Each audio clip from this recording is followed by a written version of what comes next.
Hi everybody, I once again welcome you all to Chemistry Zone Digital. My name is Ankur Goyal and you are at the right place if you really want to unlock your brain with a key to success in chemistry. Students, आज हमारा lecture number 6 है chemical kinetics का और आज के इस session में we are going to discuss two very important topics. Those are the units of rate constant and the integrated rate equation.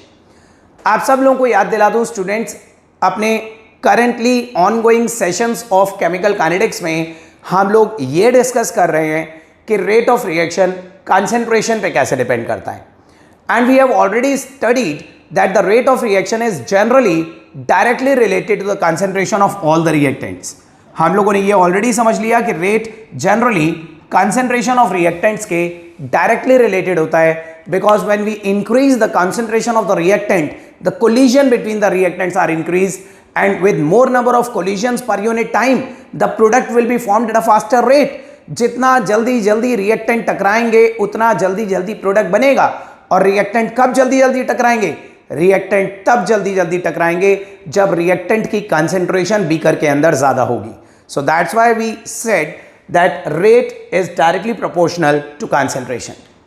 हम लोगों ने अपने प्रीवियस वीडियो सेशन में यह भी समझ लिया था कि जब हम बोलते हैं rate is directly proportional to concentration, तो हमें यह तो समझ में आता है कि कंसंट्रेशन को इंक्रीज करने से रेट भी इंक्रीज होगा, लेकिन कंसंट्रेशन को कितना इंक्रीज करने से रेट कितना इंक्रीज होगा वो कैसे पता चलेगा?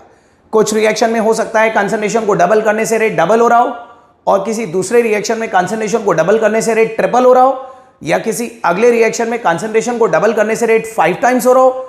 तो वो एग्जैक्ट वेरिएशन कैसे पता चलेगा? So if we want to determine the exact variation of rate and concentration, तो मैंने आपको बताया था हमें हर concentration की power determine करनी पड़ेगी. The exponent with respect to each concentration has to be determined if we wish to correlate the exact relationship between concentration and rate.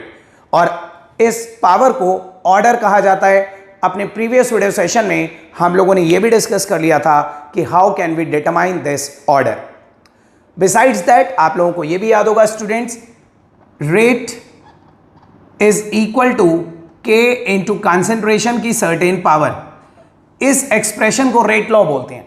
अगर फॉर एग्जांपल कोई रिएक्शन दे रखा है A गिव्स B और हमें पता लगाना है कि इस रिएक्शन की रेट लॉ कैसे लिखी जाएगी, रेट एक्सप्रेशन कैसे लिखा जाएगा, तो आई टोल्ड यू कि rate is equal to k into concentration of this reactant की सर्टेन पावर P. इस पावर P को ऑर्डर बोलते हैं, जो हम ऑलरेडी एक्सपेरिमेंटली डिटरमाइन करना सीख चुके हैं. आज के इस सेशन में दो और बहुत इंपॉर्टेंट टॉपिक्स हम लोग डिस्कस करने जा रहे हैं. Firstly we are going to discuss about this rate constant, कि how to calculate the units of this rate constant. Rate constant की यूनिट कैसे निकाली जाती है. दूसरा हम एक बहुत एसेंशियल टॉपिक डिस्कस करेंगे which is the integrated rate equation, integrated rate law for first order and zero order. तो मैं आपको वो भी बताऊंगा कि इंटीग्रेटेड रेट लॉ का मतलब क्या होता है और उसके एक्सप्रेशंस कैसे डिराइव करे जाते हैं. तो चलिए students, let's start with today's session. सबसे पहले ये फाइंड आउट करते हैं कि किसी भी ऑर्डर ऑफ रिएक्शन के लिए यूनिट्स ऑफ के कैसे निकाली जाती हैं. देखिए, सबसे पहले तो ये याद रखिएगा, द यूनिट्स ऑफ के, यूनिट्स ऑफ के depends upon the order of reaction. Units of के ऑर्डर ऑफ रिएक्शन पे डिपेंड करती हैं स्टूडेंट्स. के की यूनिट हर रिएक्शन में फिक्स नहीं होती. के की यूनिट फर्स्ट ऑर्डर के लिए कुछ और होंगी, जीरो ऑर्डर के लिए कुछ और होंगी, सेकेंड थर्ड ऑर्डर के लिए कुछ और होंगी. तो सबसे पहले यू शुड नो कि के की यूनिट अलग अलग ऑर्डर के लिए निकाली कैसे जाती है. Let us calculate it for a first order reaction. अगर एग्जाम में आ जाता है कि एक फर्स्ट ऑर्डर रिएक्शन के लिए यूनिट्स ऑफ के निकालनी है, तो सबसे पहले let us consider any general first order reaction in terms of A and B. Suppose करो A gives B, ये एक फर्स्ट ऑर्डर रिएक्शन है. अब आप बताइए, अगर ये फर्स्ट ऑर्डर रिएक्शन है तो इसकी रेट लॉ कैसे बनेगी? Rate is equal to k into concentration of A की पावर 1, बिकॉज वी नो कि this is the first order reaction. अगर हमें बोला जाता सेकेंड ऑर्डर रिएक्शन है तो पावर में 2 लगा देते. तो फर्स्ट ऑर्डर रिएक्शन के लिए रेट एक्सप्रेशन ऐसे लिखा जाता है, rate is equal to k into concentration of E की पावर 1. अब आप लोगों को मालूम है रेट का मतलब होता है change in concentration upon time is equal to k square bracket A का मतलब है कंसेंट्रेशन की पावर 1। अब कंसेंट्रेशन की यूनिट होती है मोल पर लीटर, तो चेंज इन कॉन्सेंट्रेशन की भी यूनिट मोल पर लीटर होगी। मोल पर लीटर अपॉन टाइम की unit second is equal to k into concentration की जगह यूनिट रख दी मोल पर लीटर। और आप देख सकते हैं 1 मोल पर लीटर से ये 1 मोल पर लीटर कैंसिल होगा और के के सामने बचेगा पर सेकेंड, तो के की यूनिट पर सेकेंड आ जाएगी for a first order reaction. So that was quite simple students. किसी भी ऑर्डर के लिए यूनिट्स ऑफ के इस तरह से निकाली जाती हैं। ये हमने फर्स्ट ऑर्डर के लिए निकाला इसलिए हमने पावर में 1 लगाया था।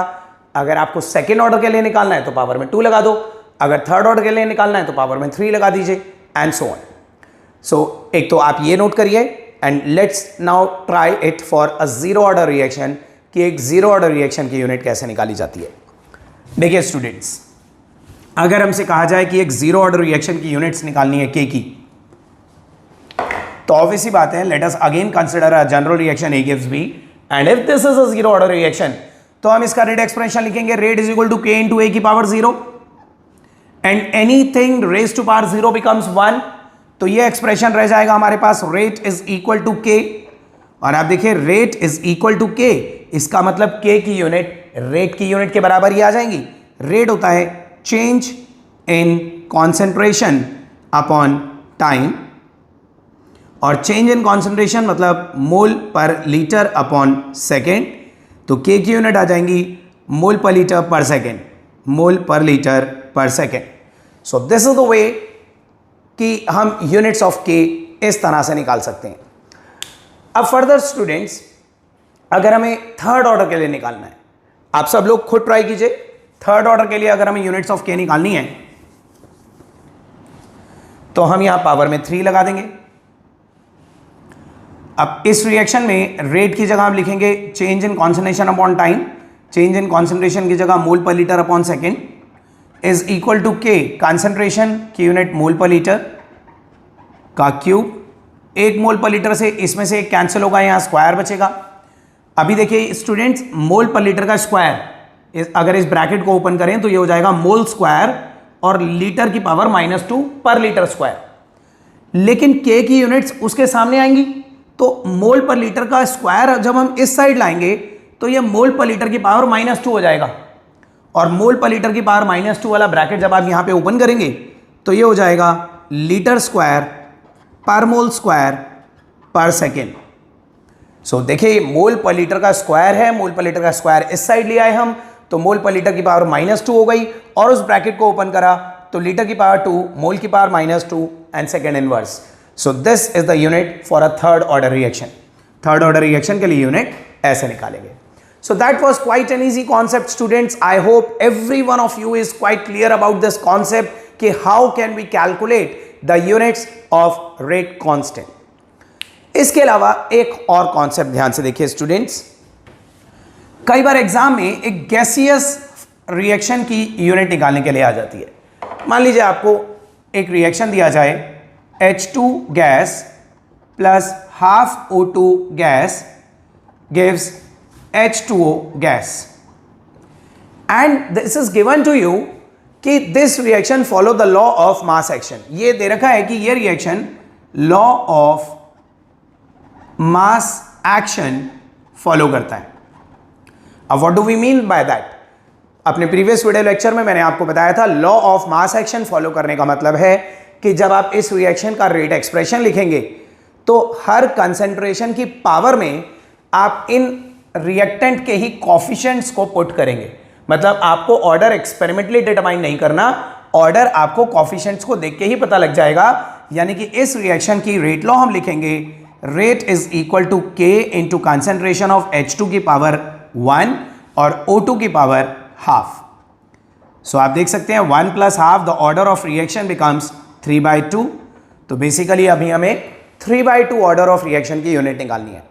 जैसे अभी हमने जीरो ऑर्डर की कैलकुलेट करी, फर्स्ट ऑर्डर की करी, थर्ड ऑर्डर की करी, बिल्कुल वैसे ही अब 3/2 ऑर्डर की यूनिट्स निकालनी है। लेकिन माइंडेड स्टूडेंट्स, आपकी बार आपके सामने है एक gaseous reaction and in case of gases the concentration terms are replaced by pressure.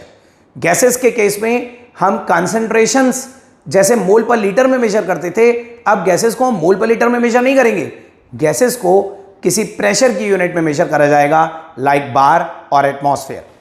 तो देखिए सबसे पहले तो रेट एक्सप्रेशन बनाते हैं।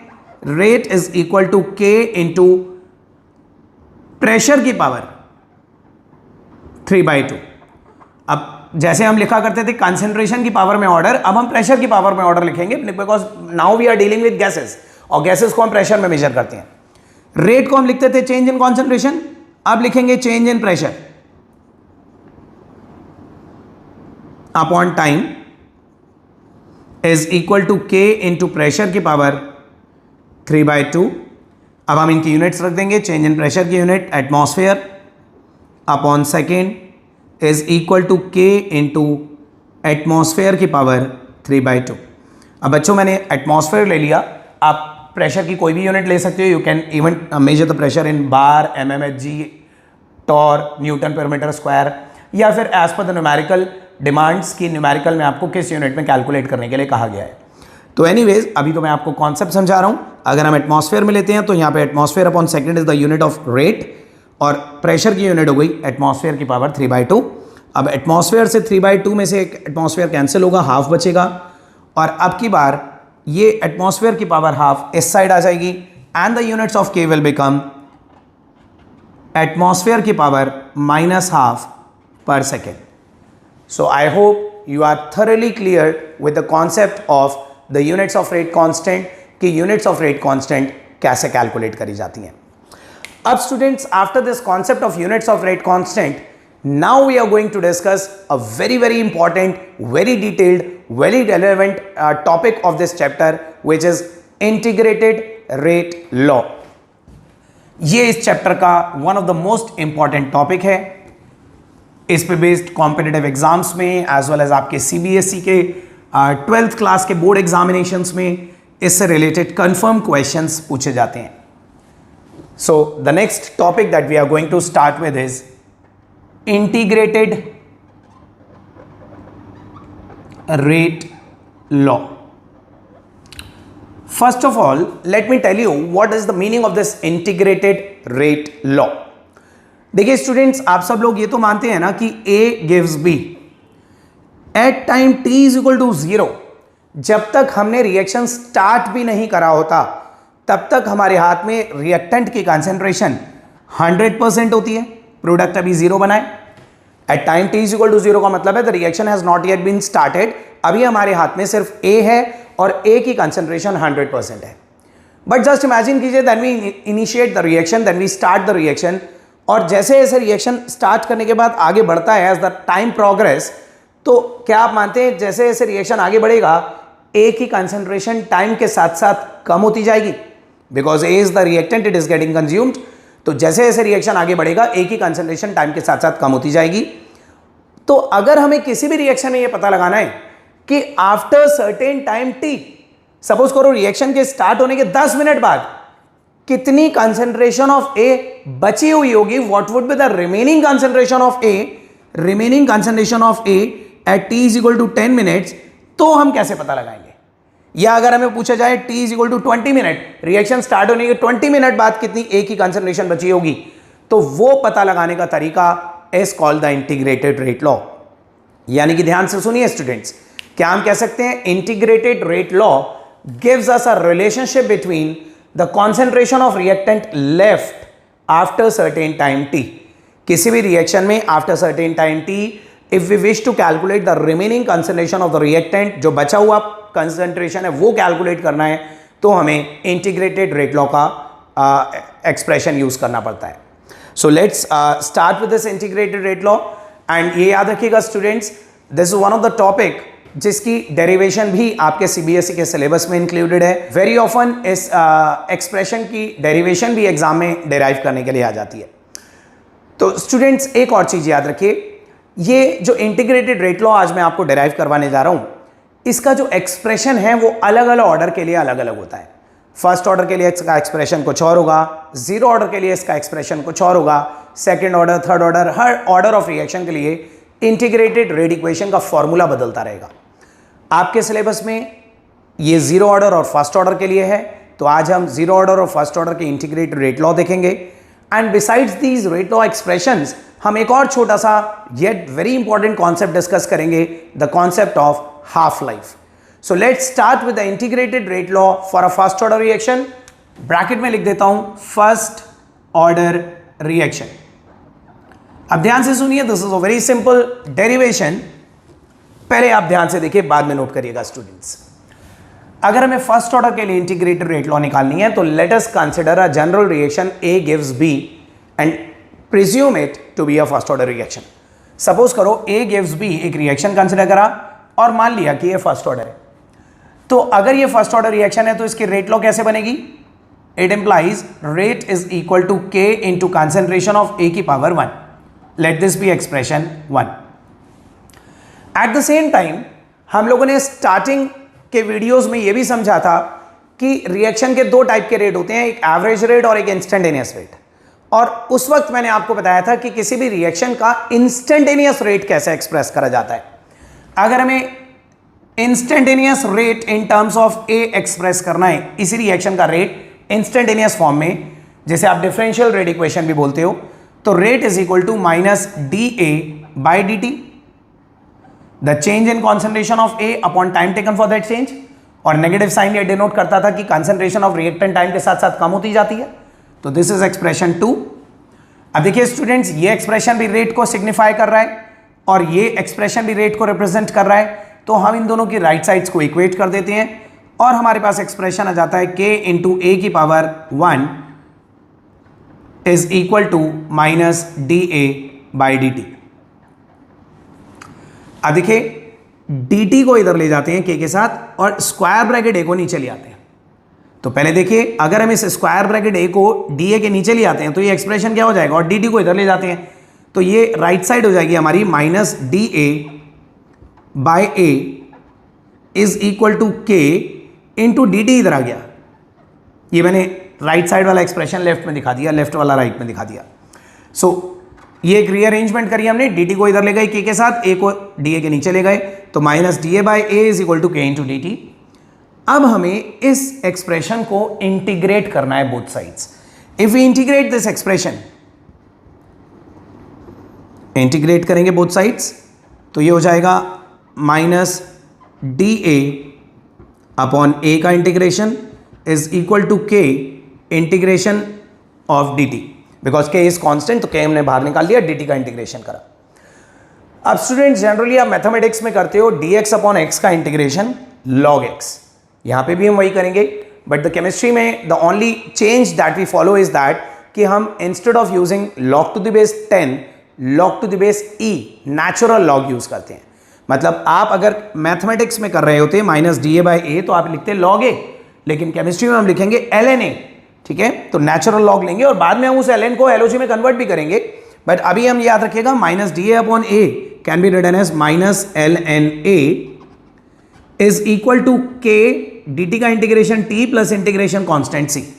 Late this be expression 3। अब देखिए स्टूडेंट्स, ये c इंटीग्रेशन कॉन्स्टेंट है।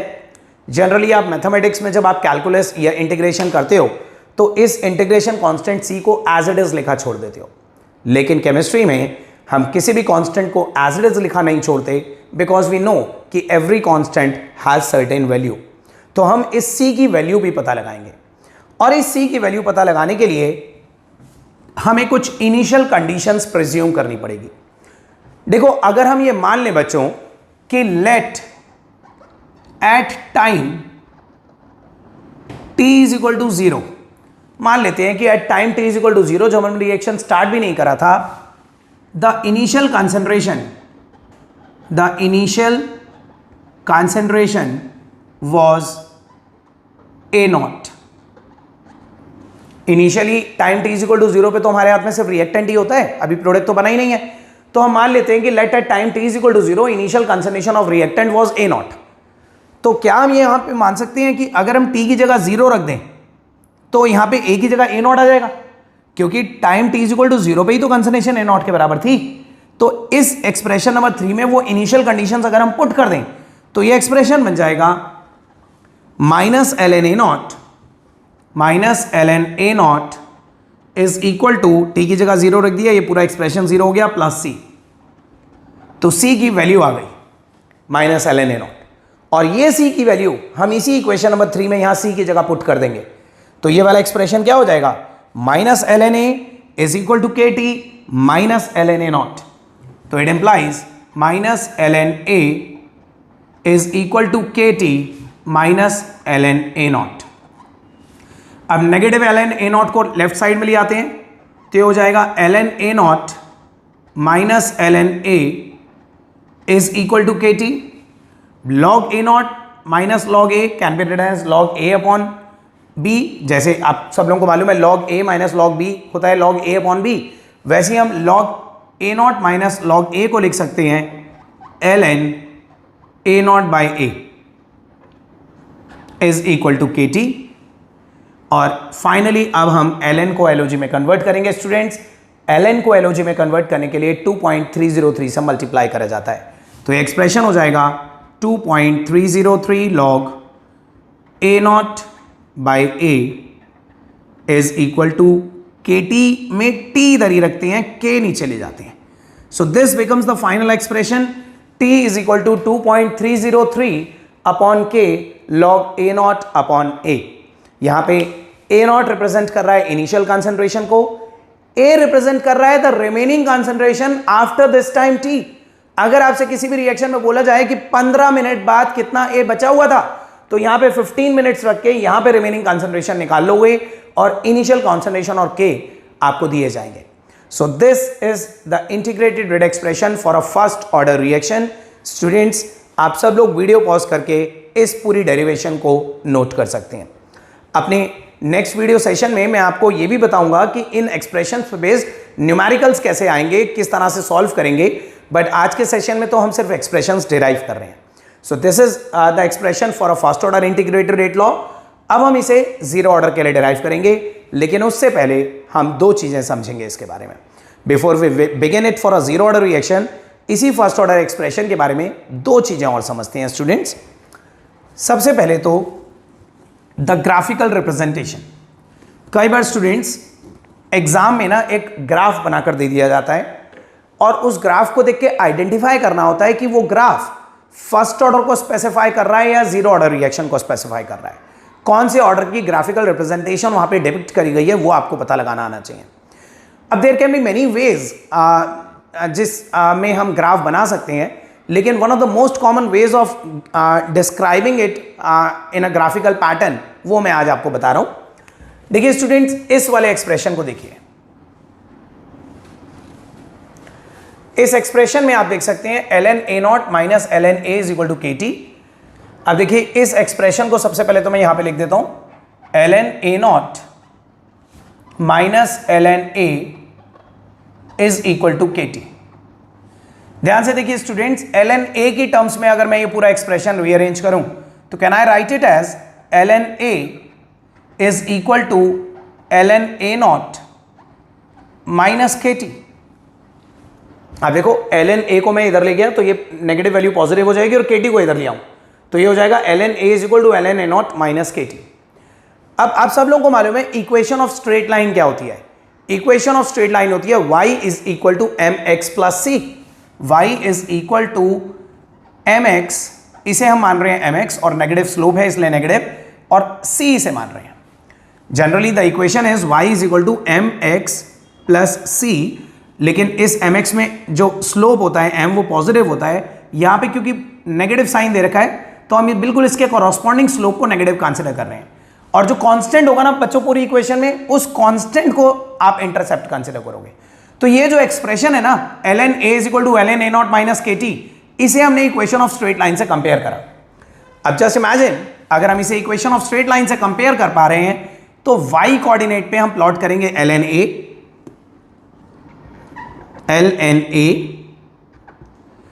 x कोऑर्डिनेट पे t प्लॉट करेंगे वर्सेस टाइम।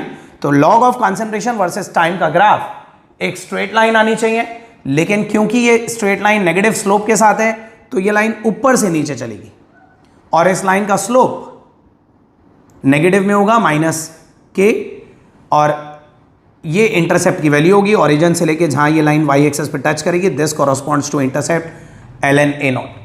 तो बच्चों ये याद रखिएगा, अगर कभी भी आपको ग्राफिकल पैटर्न आ जाए जिसमें आपको log of a versus t plot करता हुआ दिखे विद अ नेगेटिव स्लोप, तो आप ये पहचान जाइएगा कि ये फर्स्ट ऑर्डर का ग्राफ है।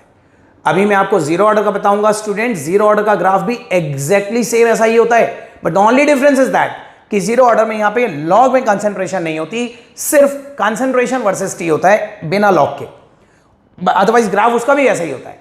तो ये याद रखिएगा, ग्राफ दोनों देखने में एक जैसे होते हैं, but the only thing is that कि आपको वाई एक्सेस पे ध्यान देना है क्या प्लॉट हो रहा है। अगर वाई एक्सेस में लॉग में कंसंट्रेशन वर्सेस टाइम है तो वो फर्स्ट ऑर्डर का है, और अगर बिना लॉग के होगा तो जीरो ऑर्डर का होगा। जीरो ऑर्डर का हम डिस्कस करेंगे। तो एक तो ये कॉन्सेप्ट भी याद रखिएगा। बिसाइड्स दैट एक और छोटा सा concept is half life of a reaction. Half life को टी के सबस्क्रिप्ट में हाफ से रिप्रेजेंट करती हैं। और याद रखिएगा स्टूडेंट्स, हाफ लाइफ का मतलब होता है the time during which the initial concentration of the reactant is reduced to half. किसी भी रिएक्शन में उस टाइम को हाफ लाइफ कहते हैं जितनी देर में इनिशियल कंसंट्रेशन आधी हो चुकी होती है। अगर आपने किसी भी रिएक्शन को स्टार्ट करा था 100 मोल पर लीटर से, तो जितनी भी देर में वो 50 मोल पर लीटर बचेगी कंसंट्रेशन, हम कहेंगे हाफ लाइफ अटेन हो गई। तो देखिए क्या हम कह सकते हैं, for a half life at time is equal to t half remaining concentration जिसे हम ए से रिप्रेजेंट करते हैं, remaining concentration of A becomes A0 by 2. A0 was the initial concentration और initial concentration divide by 2 हो गई, यानी कि initial concentration की आधी हो गई remaining concentration जब time t half हो चुका। तो देखिए ये वाली जो दोनों कंडीशंस हैं वो हम इस फर्स्ट ऑर्डर की इंटीग्रेटेड रेट लॉ में पुट कर देंगे। टी हाफ निकालना है तो टी की जगह तो रख देते हैं t half is equal to 2.303 upon k log of A0 को A0 ही रहने देते हैं। This was the initial concentration, but what would be the remaining concentration at this half life? A0 by 2। और आप देखिए A0 से A0 कैंसिल हो जाएगा, ये 2 ऊपर चला जाएगा। log 2 की वैल्यू होती है 0.3010 अपॉन के, सो ये आ जाएगा 0.693 अपॉन के। और इस एक्सप्रेशन से स्टूडेंट्स एक चीज और कॉन्क्लूड होती है, ये फर्स्ट ऑर्डर का हाफ लाइफ है।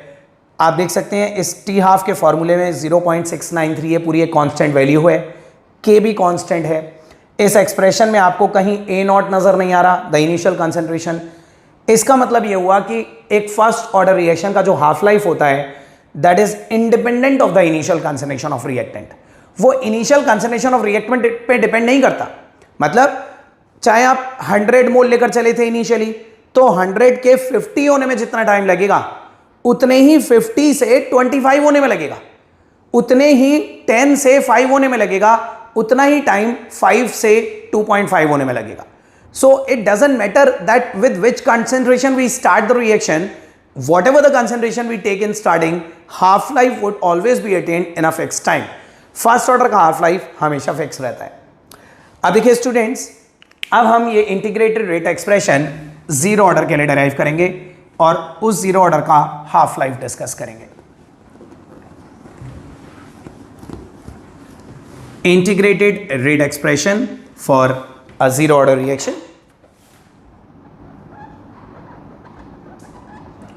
अगेन कंसिडर करते हैं एक general reaction A gives B और मान लेते हैं कि ये एक जीरो ऑर्डर रिएक्शन है। अगर ये एक जीरो ऑर्डर रिएक्शन है तो इसका रेट एक्सप्रेशन क्या बनेगा? Rate is equal to K into concentration of A की पावर 0 एंड वी नो कि any value raise to power 0 becomes 1, तो A की पावर 0 1 हो जाएगा, तो हमारे पास रेट रह जाएगा K के बराबर। ये हो गया एक्सप्रेशन 1। अगेन जैसे मैंने फर्स्ट ऑर्डर में बताया था, अगर हमें A की टर्म्स में इंस्टेंटेनियस रेट लिखना है तो rate is equal to minus dA by dt। अब क्योंकि ये दोनों एक्सप्रेशंस रेट के बराबर हैं तो हम इन दोनों की राइट साइड्स को इक्वेट कर सकते हैं। तो हमारे पास हो जाएगा minus d A by d t is equal to k. अब डी टी को इधर ले जाते हैं के के सामने, तो ये एक्सप्रेशन हो जाएगा minus d A is equal to k d t. Again इस एक्सप्रेशन को इंटीग्रेट कर देते हैं बोथ साइड्स। इंटीग्रेट करने पे हो जाएगा माइनस डी ए का इंटीग्रेशन इज इक्वल टू के कांस्टेंट लेके डी टी का इंटीग्रेशन, और स्टूडेंट्स डी एक्स का इंटीग्रेशन आप पढ़ते हो एक्स, तो डी ए का इंटीग्रेशन हो गया minus A is equal to k d T का integration T plus integration constant C. Late this be expression 3। Again हमें सी की वैल्यू पता लगानी है, और सी की वैल्यू पता लगाने के लिए हम वही इनिशियल कंडीशंस प्रिज्यूम करेंगे जो हमने फर्स्ट ऑर्डर में करी थी। मान लेते हैं कि let at time t is equal to 0 initial concentration was A naught. Let at time t is equal to 0 initial concentration was A naught. तो अगर हम यहां पे t की जगह 0 रख दें तो इनिशियल कंसंट्रेशन a की जगह ए नॉट रख देंगे, तो minus A not is equal to 0 plus C, minus A not is equal to 0 plus C. ये सी की वैल्यू आ गई, और सी की इसी वैल्यू को हम इस एक्सप्रेशन 3 में ही पुट कर देते हैं, तो ये एक्सप्रेशन हो जाएगा minus A is equal to के T minus A not. Minus A is equal to के T minus A not. Minus A is equal to के टी, और सी की जगह हमने माइनस ए नॉट रख दिया। अब देखिए स्टूडेंट्स, ए नॉट को लेफ्ट साइड में ले आते हैं, तो ये हो जाएगा A not minus A is equal to के टी, जिसमें हम टी को यहीं रखते हैं और के को नीचे ले आते हैं। So finally this becomes the expression for an integrated rate expression of a zero order reaction, जिसमें ए नॉट इनिशियल कंसंट्रेशन है जो आप time t is equal to 0 पे लेके चले थे, A is the remaining concentration which is left after this time t। तो first order का इंटीग्रेटेड रेट लॉ आप लोगों ने देखा, वो तो ये था t is equal to 2.303 upon K log of A not by A, और जीरो ऑर्डर का expression A not minus A by K होता है। अब देखिए इस जीरो ऑर्डर से रिलेटेड एक ग्राफिकल रिप्रेजेंटेशन भी समझते हैं, और फाइनली हम इसका हाफ लाइफ देखेंगे। देखिए अगेन ये वाला एक्सप्रेशन देखिए students, minus A is equal to के टी माइनस ए नॉट। अगर मैं इसमें नेगेटिव साइन कॉमन ले लूं, यहाँ राइट साइड से नेगेटिव साइन कॉमन ले लूं और वो नेगेटिव नेगेटिव कट कर दूं, तो ये एक्सप्रेशन हो जाएगा। इस एक्सप्रेशन से ध्यान से देखिएगा, क्या हम लिख सकते हैं, A is equal to A not minus के टी। यहां से ये माइनस साइन कॉमन लोगे तो ये पॉजिटिव का हो जाएगा, ये नेगेटिव का हो जाएगा। अब again let us compare this with the equation of straight line, तो ये हो जाएगा y is equal to c minus m x. Again क्योंकि ये माइनस के टी है तो माइनस एम एक्स से इसे रिलेट करेंगे नेगेटिव स्लोप के साथ, और आप देखिए y एक्सिस पे y कोऑर्डिनेट के कॉरस्पॉन्डिंग कंसंट्रेशन ऑफ a है, x के कॉरस्पॉन्डिंग टाइम है। तो जब हम concentration of a versus time plot करते हैं, अगेन हमें नेगेटिव स्लोप के साथ एक लाइन मिलती है, अगेन उसका इंटरसेप्ट ए नॉट को रिप्रेजेंट करता है और स्लोप माइनस के को रिप्रेजेंट करता है। So that's what I was saying a few moments ago, जब मैंने आपको फर्स्ट ऑर्डर का ग्राफ बताया था, तब भी मैं आपको यही बता रहा था कि फर्स्ट ऑर्डर का ग्राफ भी एग्जैक्टली ऐसा ही आया था, बट उसमें यहाँ पे ln में ए प्लॉटेड था, लॉग ऑफ ए। अदरवाइज उसमें भी एक नेगेटिव स्लोप के साथ नीचे की तरफ जाती हुई लाइन मिलती है हमें, स्ट्रेट लाइन, और वहाँ पे भी स्लोप माइनस के को ही रिप्रेजेंट करता है। तो जीरो ऑर्डर और फर्स्ट ऑर्डर की ग्राफिकल रिप्रेजेंटेशन नियरली सेम होती है। The only thing is that कि आपको कंसंट्रेशन एक्सेस पे देखना है कि क्या प्लॉटेड है। लॉग में कंसंट्रेशन है तो फर्स्ट ऑर्डर, बिना लॉग के है तो जीरो ऑर्डर। और finally students,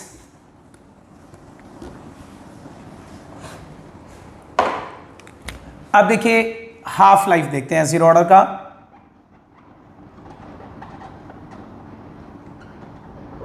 half life of a zero order reaction.